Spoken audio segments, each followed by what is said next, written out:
Olá concurseiro, tudo bem com você? Espero que sim. Que de volta o professor Gabriel Velasco do IASE, o seu Instituto Aprendendo do Zero, para a nossa terceira aula sobre a Lei Orgânica de Mineiros em Goiás, tá? Bom, mas para você que está chegando aqui no nosso canal agora, já te convido a se inscrever em nosso canal, deixar o like aí para ajudar no nosso crescimento.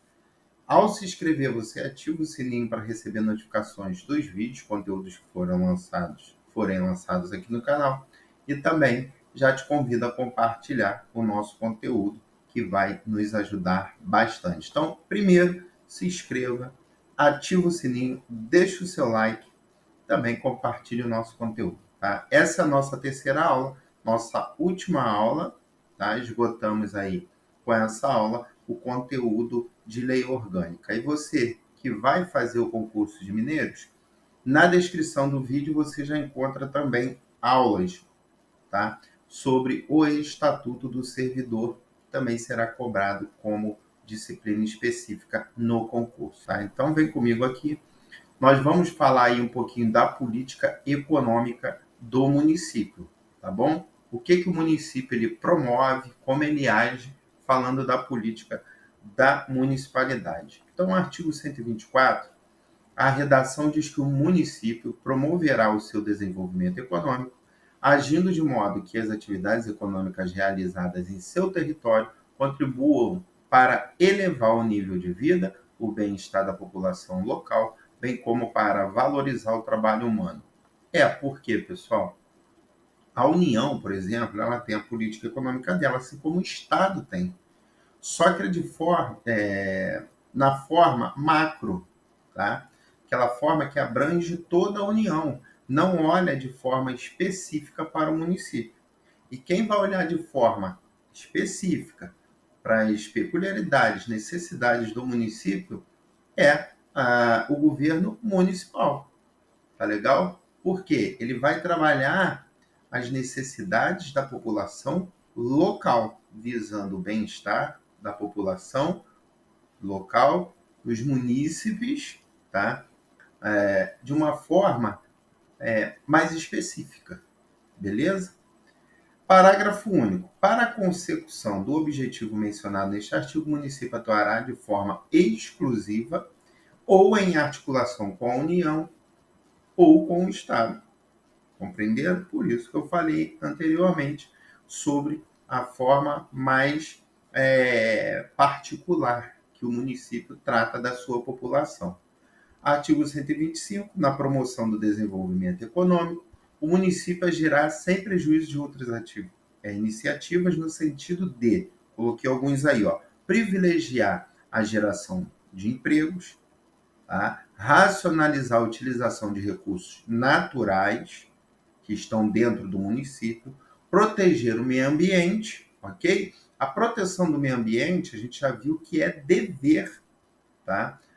Das autoridades. Então, a gente fala que é dever da União e dos estados, mas o município também tem essa responsabilidade. Eliminar entraves ou burocracias que possam limitar o exercício da atividade econômica. Burocracia, ela nunca, assim, é lógico, tem que ter os trâmites, né? Mas a burocracia, ela nunca vem para somar, né? Ela vem para trazer entraves. Lógico que, como eu falei aqui, tem que ter os trâmites, né? Lógico, aquela parte de responsabilidade, tanto do poder público como do privado. Mas a burocracia, ela não ajuda. Artigo 126. É de responsabilidade do município, no campo de sua competência, a realização de investimentos para formar a infraestrutura básica capaz de atrair, apoiar ou incentivar o desenvolvimento de atividades produtivas, seja diretamente ou mediante delegação ao setor privado para esse fim. Tá? A gente viu que o município ele pode delegar, ele pode dar concessão. Então, nesse caso aí, quando a gente fala de investimento em infraestrutura para atrair, apoiar e incentivar desenvolvimento, ele também pode delegar ao setor privado dentro das competências dele. É lógico.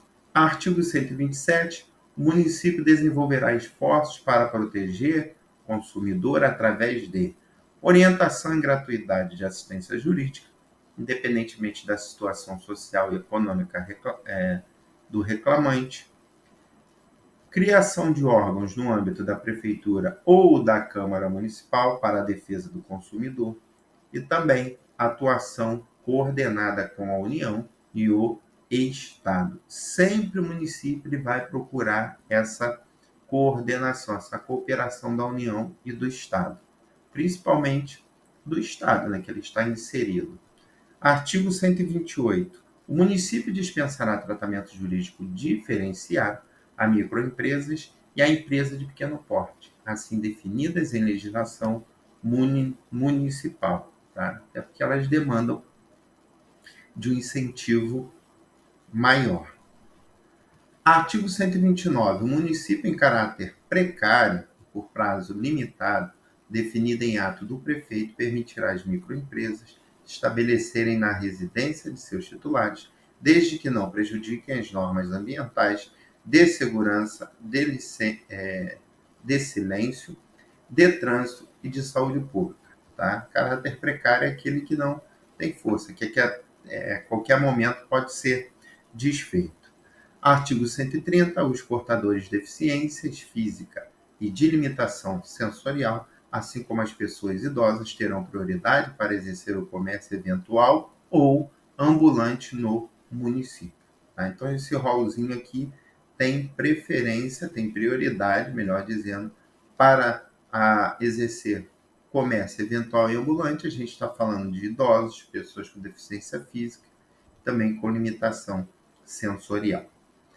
Partindo aí, falar um pouquinho da política urbana. Artigo 131. A política urbana a ser formulada no âmbito do processo de planejamento municipal terá por objetivo o pleno desenvolvimento das funções sociais da cidade e do bem-estar dos seus habitantes, em consonância com as políticas sociais e econômicas do município. Tá? Então, objetivos, falando de objetivos aí, da política urbana. Pleno desenvolvimento das funções sociais e o bem-estar dos seus habitantes. Faça as suas anotações. Parágrafo único. As funções sociais da cidade dependem do acesso de todos os cidadãos aos bens e aos serviços urbanos, assegurando-se-lhes condições de vida e moradia compatíveis com o estágio do desenvolvimento do município. Artigo 133. O plano diretor, tá? A gente já viu aí que o plano diretor ele vai nortear, ele vai direcionar as ações do município, correto? Então, o plano diretor aprovado pela Câmara Municipal, olha lá, o que é? É o instrumento básico da política urbana a ser executada pelo município. Será elaborado e executado com orientação do Conselho de Desenvolvimento Urbano. Então, a grosso modo, quando a gente falar de plano diretor, a gente vai falar do instrumento, tá, que traz as instruções da política urbana que será executada pelo município, ok? É um instrumento básico, mas ele é muito importante para o município. Parágrafo 1º. Plano diretor fixará os critérios que assegurem a função social da propriedade, cujo uso e ocupação deverão respeitar a legislação urbanística, a proteção do patrimônio ambiental, natural e construído e a interesse da coletividade. Tá? Então, essa é a função do plano diretor.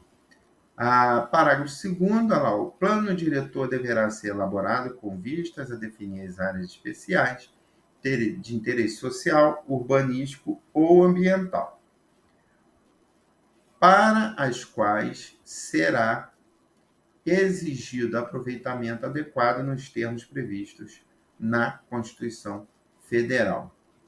Parágrafo 3º. O plano diretor estabelecerá condições para o aproveitamento do potencial hídrico existente no povoado de Pilões, tá? Quem mora aí deve conhecer, fomentando o seu desenvolvimento e urbanização como polo turístico, ambiental, de saúde e de lazer. Vejam como o plano diretor é importante para o município, né? Ele que vai nortear aí praticamente todas as ações. Artigo 138, o município, em consonância com sua política urbana e segundo disposto em seu plano diretor, deverá promover planos e programas setoriais destinados a melhorar as condições do transporte público, da circulação de veículos e da segurança de trânsito. Ok? Passando aí para a política rural, artigo 140, atuação do município dar-se-á no meio rural para a fixação de contingentes populacionais, possibilitando-lhes o acesso aos meios de produção e geração de renda, estabelecendo a necessária infraestrutura destinada a viabilizar esse propósito. Artigo 141. A atuação do município na zona rural terá como os princípios objetivos. Vamos agora dar uma olhada aí, ó. Oferecer meios para assegurar ao pequeno produtor e trabalhador rural condições de trabalho e de mercado para os produtos, a rentabilidade dos empreendimentos e a melhoria do padrão de vida da família rural, com assistência técnica e extensão rural adequada. Tá? Estamos falando dos princípios objetivos que o município atuará na zona rural. Também, ó, incentivar a pesca e a tecnologia rural. Também coloquei estimular e promover o associativismo, especialmente o corporativismo e as associações comunitárias e rurais. O artigo 142 traz como redação o seguinte: como principais instrumentos para o fomento da produção na zona rural, o município utilizará assistência técnica, a extensão rural, o armazenamento, o transporte, o associativismo e a divulgação das oportunidades de crédito e de incentivos fiscais. Tá bom? Então, esse último aqui, anota, são os principais instrumentos para fomentar a produção na zona rural. Passando aí a seguir, que essa parte finalzinha é mais pontuação mesmo, tá? Mas é importante você dar uma estudadinha. Da política do meio ambiente, artigo 144, o município deverá atuar no sentido de assegurar a todos os cidadãos o direito ao meio ambiente ecologicamente saudável e equilibrado, bem de uso comum do povo e essencial à qualidade de vida. Ninguém tem dúvida que o meio ambiente ele é essencial para a qualidade de vida e é bem de uso comum de todos. Tá? Existem alguns casos aí, né? Você vai em alguns lugares, tipo no Rio de Janeiro, onde eu moro, né? Tem alguns lugares que as cachoeiras são fechadas, né? Você tem que pagar uma taxa para entrar. Então acaba não sendo, nesse ponto aí, um bem de uso comum do povo, né? Então tem essas coisas aí. Mas a política de meio ambiente vem para implementar exatamente isso. Tá? O bem de uso comum, ok? Meio ambiente ecologicamente saudável e equilibrado, enfim, por aí vai. Parágrafo único. Para assegurar efetivamente esse direito, o município deverá articular-se com os órgãos estaduais, regionais e federais competentes e ainda, quando for o caso, com outros municípios, objetivando solução de problemas comuns relativos à à proteção ambiental. Artigo 145. Na defesa e proteção do meio ambiente, o governo municipal proibirá qualquer tentativa de implantação no município de reatores nucleares e depósitos de lixos atômicos ou radioativos. Artigo 146. As nascentes dos córregos. Ó, quem mora aí vai fazer esse concurso, tá? Quem reside até nas regiões vizinhas e não tem conhecimento, cuidado com esse tipo de informação aqui, que isso eu já vi ser cobrado em prova, tá? Então dá uma olhada aqui, ó. As nascentes dos córregos Mineiros, Capoeira, Cambaúva e Cedro são patrimônio do município e sua utilização dar-se-á na forma de lei, dentro de condições que assegurem a sua preservação. Então, ó, anota esses quatro aí, ó. Utilização deverá ser conforme a legislação. Córregos mineiros, capoeira, cambaúva e cedro. Artigo 146-A. Fica proibida qualquer atividade que provoque impactos ambientais ou possa comprometer os ecossistemas, a fauna, a flora ou a harmonia das paisagens das cachoeiras localizadas dentro do território do município, respeitando a legislação federal e estadual dentro das condições que assegurem a sua preservação, limitando os licenciamentos somente para atividades de cunho turístico. Não pode ser para moradia, correto? Artigo 150. A política urbana do município e o seu plano diretor deverão contribuir para a proteção do meio ambiente através da ação de diretrizes adequadas de uso e ocupação do solo urbano. Aí, para fechar, pessoal, só coloquei aí 2 pontos importantes e mais relevantes dos atos e das disposições finais transitórias, ok? Que o artigo 1º, tá? Esse artigo 1º, pessoal, lembra que nós estamos falando dos atos e disposições finais. Não é o artigo 1º da lei, tá? É lá do finalzinho. Diz que a remuneração do servidor público não poderá ser superior à do prefeito municipal. Guarda isso. E artigo 9º, o povoado de cedro na zona rural é considerado patrimônio histórico do município, tá? Então, fechamos aí, beleza? Com a terceira aula. Já vou deixar na tela aí a questão para você resolver. Então, pausa o vídeo, resolva a questão. Nós voltamos com o gabarito, a resposta da questão. Beleza? Voltando aí, já respondeu? Vamos lá, então. A questão diz o seguinte: aponte a opção correta à luz da Lei Orgânica de Mineiros em Goiás. Bora lá. Letra A. Não será dispensada a prioridade aos portadores de deficiências física e de limitação sensorial, assim como às pessoas idosas, para exercer o comércio eventual ou ambulante no município. Essa questão está equivocada, porque nós vimos que será assim, ó, eles terão prioridade, tá? Quando for para exercer comércio eventual ou ambulante no município, falando aí dos portadores de deficiência física, pessoas idosas também. Beleza? Então a letra A está incorreta com base no artigo 130. Letra B. O exercício da vereança por serviço público dar-se-á de acordo com as determinações da lei orgânica. Opa! Não é de acordo com a lei orgânica. O artigo 39 da lei orgânica diz que o exercício da vereança por serviço público dá-se-á de acordo com a determinação de quem, pessoal? Da Constituição Federal, artigo 39. Então, quando ele diz que acontece o exercício da vereança baseado nas determinações ou de acordo com determinações da lei orgânica, ele deixa a opção incorreta, tá? Bora aí seguir? Letra C. O vereador que não tomar posse na sessão do dia 1º de janeiro, seguinte à data das eleições, deverá fazê-lo no prazo de 15 dias, salvo motivo justo aceito pela Câmara Municipal. Nós vimos isso lá na primeira aula, tá certinho, tá?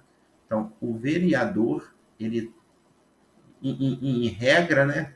Aqui, eu vou botar o artigo 13, parágrafo 3º, em regra, ele toma posse no dia 1º. Se ele não tomar posse no dia 1º, ele tem um prazo de 15 dias para tomar posse, a não ser que ele tenha um motivo justo para que ele não tome posse nesse período e aceito pela Câmara.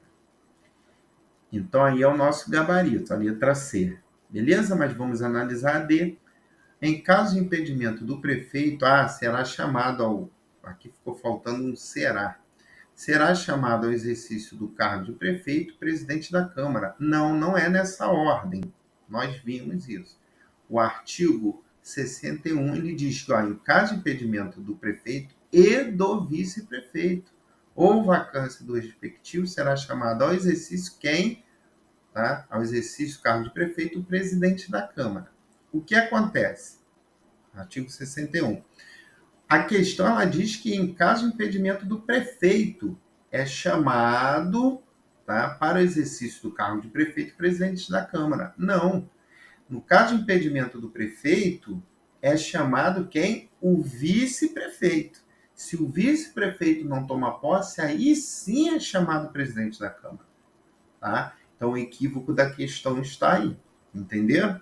Então, a ordem. Prefeito saiu, quem assume é o vice-prefeito. O vice-prefeito não assumiu, aí sim é o presidente da Câmara que assume. Beleza? Então, o nosso gabarito aí, pessoal, letra C. Ok? Que é a opção correta. Bom, chegamos ao fim do nosso curso. Tá legal aí? Dá uma olhada na descrição do vídeo aqui que você vai ter o audiobook, você vai ter as aulas de Estatuto do Servidor também, tá? Para te preparar, te ajudar na preparação para a sua prova, para o seu concurso. Como eu falo, não negligencie lei orgânica nem estatuto, pessoal. Por quê? Hoje em dia os concursos, hoje em dia não, né? Há bastante tempo, já são bem concorridos. Mas atualmente eles estão mais concorridos ainda, correto? Então, uma questão que tu acerta, pô, tu vai lá, ó, fica lá na frente. Uma questão que tu erra, tu vai lá para baixo, pô. Tu pode perder a tua vaga por causa de uma questão. Então, estudar lei orgânica, estudar estatuto, praticar, fazer questões sobre essas leis, pô, vai te ajudar pra caramba a alcançar aí a sua vaga, uma colocação bem legal no concurso. Então, tira um tempinho, estuda aqui com a gente, deixa o seu like, se inscreva em nosso canal, ativa o sininho, compartilhe nosso conteúdo, tá? E vamos embora aí para frente. Ó, até a próxima, vai lá na descrição, tem tudo lá sobre o IASE, também sobre o Estatuto, tá bom? Forte abraço, até a próxima, tá? Fui, um abração.